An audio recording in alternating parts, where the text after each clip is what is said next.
SportsBeat is brought to you by Ken Garth. We hear you.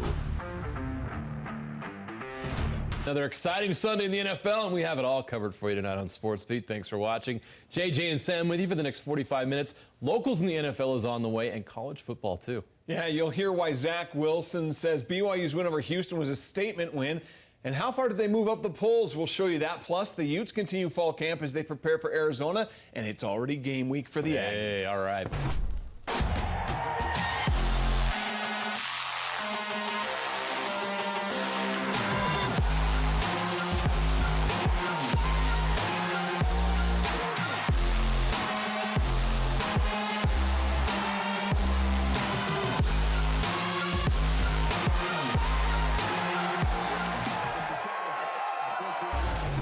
There are only two college football teams in the country that have won 5 games so far this season, Clemson and BYU. Clemson's ranked #1 in the nation. BYU, well, they're climbing in the polls once again after their come-from-behind win in Houston. They've impressed the voters enough to move up 2 spots in both the AP and the coaches' polls.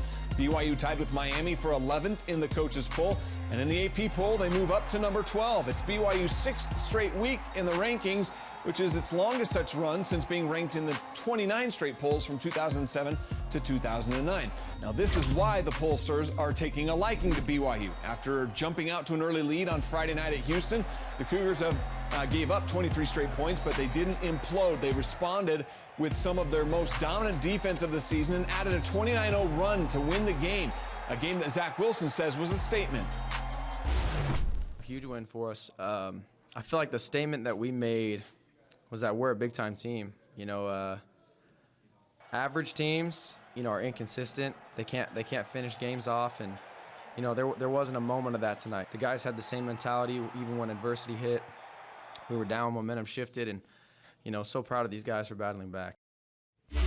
BYU wide receiver Dax Milne had a career night. 9 receptions, 184 yards, and 3 touchdowns. It's the 4th straight game that he's had 7 or more receptions, and it was his 3rd 100-yard game this season.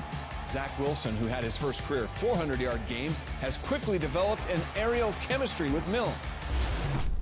Oh, that dude's a playmaker. Love that guy. You know, he's one of my best friends, and you know, I'm so happy for him. Everything he's gone through in his life and the ups and downs of being a preferred walk-on. I'm so happy for him in this moment that you know, when you hit a spot like 3rd and 15, it's where's my guy at? I was just glad that me and Zach were on the same page and that the line was giving Zach enough time to allow us to make plays, and it was fun, man. That's how I can put it. It's just fun. For this week's archive, let's turn back the clock to October 19th, 2013. BYU versus Houston. In Reliant Stadium, Jamal Williams rushed for 84 yards and 2 touchdowns. And Taysom Hill had himself a game, 128 yards rushing and 417 yards passing, 4 touchdowns, 2 to Ross Oppo, and 1 to Cody Hoffman, who moved into first place at BYU with career catch number 228. Hoffman had 7 catches for 156 yards. This touchdown helped BYU take a 41-40 lead. Houston would take the lead back, so BYU had to rally for the victory. Taysom Hill drove the Cougars 52 yards in 4 plays and just 42 seconds. Hill found Skylar Ridley in the end zone for the game-winning score there. Ridley had 7 catches, 90 yards. Alani Fua clinched victory with an interception. BYU won a thriller, 47-46. It's a rarity for a guy to be in the program in that short a period of time and be elected a team captain. Jake Bentley named a team captain, but not the starting quarterback, Coach Witt explains. And we check in with the Aggies just 6 days before kicking off at Boise State. 10 weeks came and went pretty quickly. Now it's playoff time in high school football. We'll have the best of the best from Week 10 when SportsBeat continues.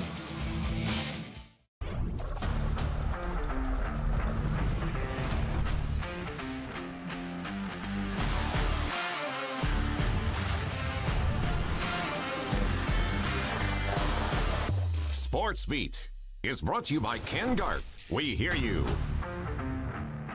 Well, just 3 more weekends until we get to welcome back Utah football to the 2020 season. So 3 more weeks to figure out who will be taking over starting roles at several key positions, such as cornerback, safety, running back, receiver, and yes, quarterback as well. Coach Witt's got a full plate. The Utes held their first scrimmage of fall camp yesterday, a day that Coach Witt said was very important in determining that final depth chart, especially at quarterback. 3 QBs currently taking first-team reps.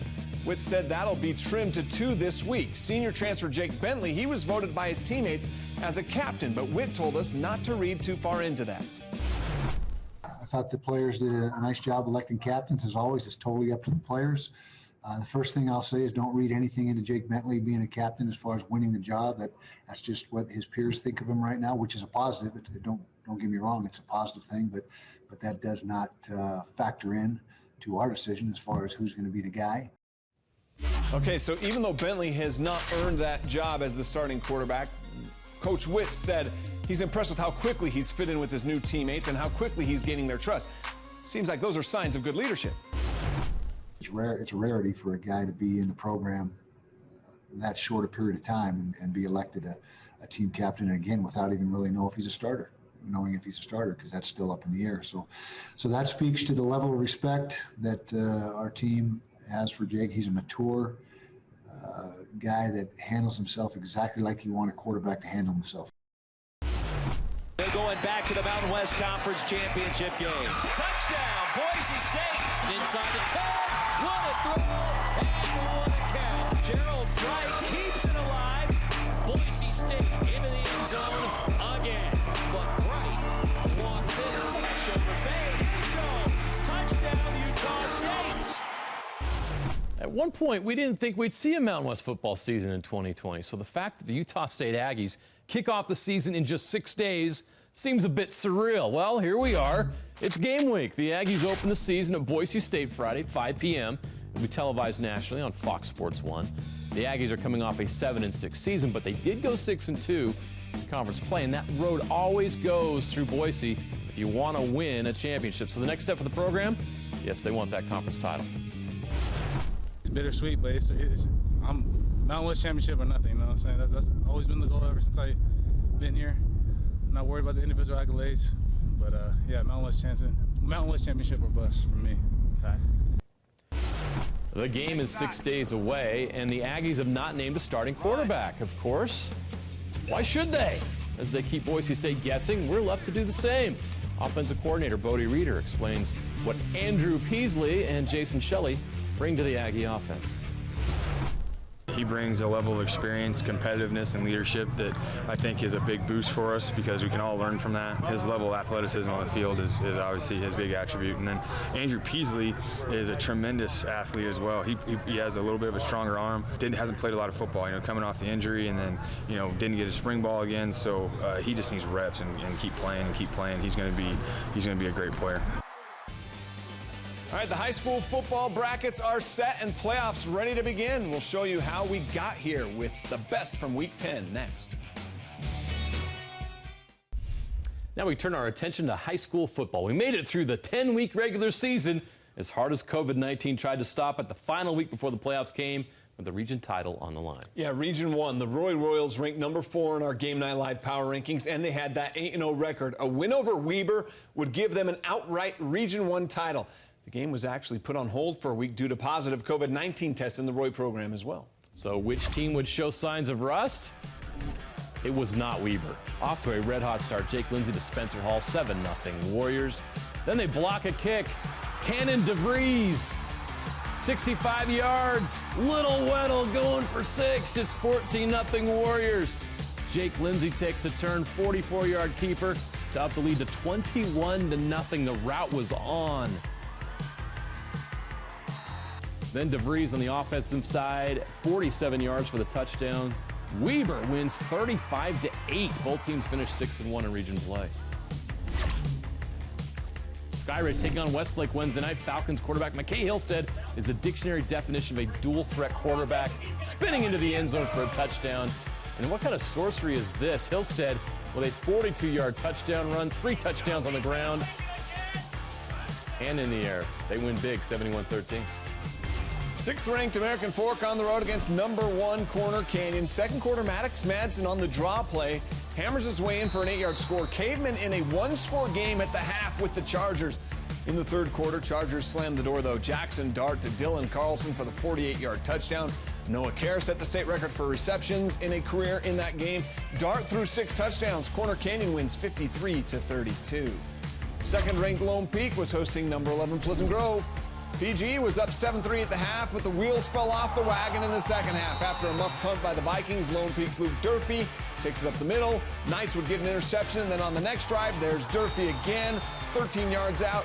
Lone Peak wins 22-7, finishing second in Region 4 with a 9-1 record. Region 3, Harriman hosting Riverton. After a Harriman field goal of 50 yards, Harriman forces the fumble on the return. Austin McMillan with a 5-yard fumble recovery. Harriman in scoring position again later in the second quarter. And if you had offensive lineman scores touchdown on your touchdown bingo card, you win. Dominic Mitchell, right place, right time. Give the guy a Heisman. Harriman shuts out Riverton.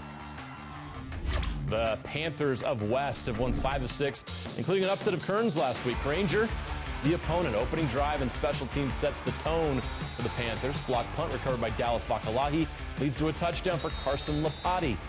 Then later in the quarter, Clarenceburg Butler scores on the option, 14-0 after the first quarter. West forced 3 first-half turnovers. They win 24-0. In Region 3, with a win Thursday night against Jordan, East would clinch at least a share of that region title. Didn't take long for East to get on the board. I.J. Sula from 6 yards out, 7-0 East. Leopards running back Amini Amone is having a big season, and midway through the first quarter, well, he makes it a little bit bigger with a 67-yard untouched touchdown run. East up 14-zip. Siona Villahi bounces off multiple defenders here for a 13-yard score. East gets the shutout, 49-0. Region 1, Layton at Clearfield. Let's start in the second half. Tied at 7. Branson Simper finds Dawson Burton to give the Clearfield Falcons a 14-7 lead. Layton would answer Garrett Gifford to Porter Hanson. Nice catch. But Clearfield would take the lead for good in the fourth with a pair of rushing touchdowns. Kai Worth caps it off, 28-17, the final. Kearns had only one hiccup in the regular season. They were wrapping it up against Cypress, and the Cougars dominated. Jeff Bassa on a 47-yard reception from Josefa Toyegao for a 7-0 lead. Jack Kelly got a turn in that passing game, too, a 92-yard touchdown reception, which gave Kearns a big 21-0 lead, and they would just keep piling it on from there. Nakileha brings it in from 5 yards out, and Kearns finishes the season off with an 8-1 record after that 65-28 win. Now, Region 8 has been one of the most balanced regions in the state this year. Maple Mountain, Wasatch, Salem Hills, and Springville all had 3-1 records in region play entering the final week of the regular season. It was all Springville early against Wasatch. As those two matched up this weekend, Caden Delamas finds Zachary Antonino. It's a 19-0 lead in the third quarter, but then Wasatch suddenly flips a switch, and Adarius Edwards to Jaron Kalama, they are on the board. Parker North, he's going to punch one in. He actually did it twice in the fourth quarter, and the Wasps scored 22 straight points, seal the game with a pick. Wasps win it 22-19. A Region 8 rivalry between Maple Mountain and Salem Hills. It was all Golden Eagles early. Tyler Nelson to Johnny Curl, 7-0. Then Thomas Waite breaks loose, and he's gone for an 80-yard score. It was 14-0 Maple Mountain at the half. Now to the fourth quarter, leading 21-7. Tyler Nelson finds Cole McAllister. This made it a 28-7 lead for Maple Mountain with 8 minutes left. And that's when something happened. Salem Hills would get rolling. Marching downfield, Jarrett Elmer finds Willie Leota to cut the lead to 2 scores. Then he finds Austin Hallows. Not once, but twice. That ties the game with 30 seconds to go. And we go to overtime. Let's do 2 overtimes in double overtime. Tyler Nelson scrambles, and he's in to give the Golden Eagles a lead. Can Salem match? Well, they try, but Elmer's picked off by Bryson Bliss, and the celebration begins. Maple Mountain holds on to win a thriller. Now to Region 6, undefeated Skyline taking on Olympus for the Battle of the Rock. Fourth quarter, game tied at 14. Tommy Hogan finds Peyton Rice. Olympus up 21-14. Skyline coming back. Braxton Bolingbroke to Hudson Manwaring. Look at that catch. My goodness, there's a second look at that one. But with a minute left, Hogan finds a wide open Ryan Reynard, gets them into good position to set up Hogan for a easy touchdown run. They win it with 5 seconds left, 28-21. Fifth-ranked Brighton at Highland. Opening drive for Highland. The ball is fumbled away and Brighton recovers. That leads to a touchdown pass to Lander Barton. It's 7-0 Bengals. Highland answers on the next drive. Patrick Brennan with the exciting 1-yard score. And from there it was all Brighton though. Mason Young had a pair of touchdown runs. Fights hard for that one, and Lander Barton with another touchdown catch. The Bengals with an easy win. They finished 9-0 on the season. A non-region game in 5A was Timpview on the road at Stansbury. And in the first quarter, Liu Aumavai throws to Roan Hale. It's a 10-0 Timpview lead after that touchdown, but the lead didn't last long. Crew Huxford hits Caden Clark. He's got a long way to go, but he gets there. Then Nate Bushnell right up the gut. They're going to cap it off by a Tyson Tripp pick six. Stansbury led 28-17 at the half, and they go on to get the win 49-31. Orem last played a game on September 11th. That was 33 days in between games. They finally faced another opponent on Wednesday, a great matchup between the 9th-ranked Tigers and the 18th-ranked Lehigh. We're going to pick this one up in the third quarter after Lehigh cut Orem's lead to 3, 17-14. The Tigers get their first explosive offensive play of the game. Micah Faya, Colton Brown, 67 yards. Lehigh gets that 6 back later in the third. Faya this time is picked off by Cadian Sweat. The Lehigh safety had a big game, 60-yard pick 6. The Pioneers back within 3. Let's go to the fourth quarter. 4th and 6 for the Tigers with 5 minutes left. Faya finds Joe Smith for a 30-yard gain. Then on 4th and 1 with 2 minutes left, Joe Smith again, this time on the ground. Touchdown Tigers. Lehigh doesn't quit though. 47 seconds left. Creighton Cooper avoids the rush, throws it to the end zone, and it's caught by Jackson Christensen. 31 yards. Lehigh has life, but they need the onside kick. And Orem's Tauhi Tupola recovers, and Orem survives. Region 9 highlights in Week 10, Snow Canyon at Cedar. Impressive performance for Snow Canyon quarterback Landon Fry, 4 rushing touchdowns. He also added the 67-yard touchdown pass to Jordan Wade, and Snow Canyon with an easy win.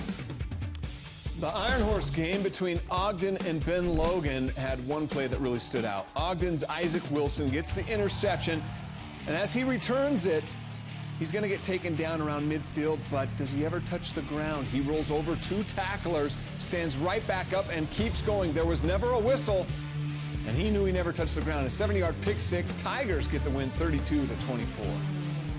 All right, one of the best games, maybe the best game of the week, was in 3A. Richfield won Region 12. San Juan and Emory were playing for second place, but it really had the feel of a title game with all the action in this one. This was wild. San Juan and Emory, here we go. Broncos score first. Jensen Grover from 17 yards out. Then later in the first quarter, Jace Palmer is going to find Ladd Ivins to take a 19-7 lead, but the play of the game goes to Emory. The hook and ladder, executed to perfection. Jace Curtis takes the pitch, 61 yards for the score. San Juan wins 38-35 in a thriller. Juab was visiting American Leadership Academy. They were already up 16-0 when Dominic Davidson scoops and scores to add to the lead. It's 23-0 Wasps. Later, Juab's possession of the last Juab possession of the game, Luke Ivers' screen pass to Jared Dye goes for a 39-yard touchdown. Juab wins 54-28. Grantsville making the trip to Morgan. First quarter, Trojans quarterback Ryder Lish. 28 yards to Nick Despain, the defending 3A champs, up 14-0. Go to the second quarter after Grantsville punt. Jimmy Savage, 60-yard punt return, 21-0. Then Ryder Lish puts in the dagger himself, this one from 12 yards out. Morgan is the Region 13 champion. They'll defend their state title in the playoffs. Beaver was hosting Parowan. Beaver quickly building a 3-touchdown lead. Trayson Hunter to Kai Brown.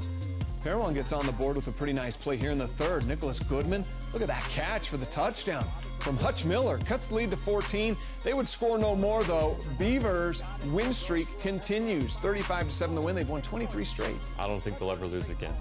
The playoff brackets have been released for all classifications. You can see them online by going to the high school page on our website, kslsports.com. All right, before we turn the page and jump into the playoffs, though, we want to celebrate Week 10 with this week's Game Night Live highlight reel.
We're not done. Up next, the final Game Night Live power rankings of the season as we enter the playoffs, and we count down the top 5 high school football plays of the week, the Game Night 5, after this. Well, after 10 weeks of football, this is what Game Night Live power rankings are looking like as we head into the playoffs. Corner Canyon, Lone Peak, Sky Ridge, they're the top 3. Brighton moving up, Skyview making its debut in the top 5. You can see the complete top 20 rankings if you click on the high school page over at kslsports.com. All right, it's that time in the show to count down the best of the best in Week 10 of the high school football season. All right, so here we go. We're going to do it. It's been a great season. The Game Night 5 for Week 10. You don't see this offer from high school football kickers. It's Harriman's Caden Sedal, a 50-yard field goal. The Mustangs shut out Riverton 17-0. Number 4, Emory running the hook and ladder to perfection, going for the 60-yard touchdown against San Juan. One of the more entertaining games of the weekend, featured a great play. This is Colin Edwards of Brighton. He is the kick returner, and he's got a little trouble with this, but he makes up for it quick. Not sure how something that started so bad would turn out so good. Keep your eye on him. Oh. You cannot tackle me! Love it. He takes it to the house. What a play. Brighton wins big. Colin Edwards. All right, number 2 on the list goes to one of the big heavies. Harriman lineman Dominic Mitchell grabs the fumble out of midair, and he rumbles the other way for the touchdown. You gotta love it when one of the big guys gets an opportunity to score. Nice hands, too. We need a Game Night Live Piesman Award. He wins this week. Iron Horse game. This is Isaac Wilson with the interception. Keep your eye on him. Keep your eye on him. Great effort. Great effort. He's not down. He's going to roll over the defenders. And then he's rewarded for his fanatical effort. He never stops until the whistle blows. That's what you do, kids. You don't stop until the whistle blows. Keep the legs going. Pick 6. I love how his teammate was patting him on the back, thinking the plays are too. Good job, good effort.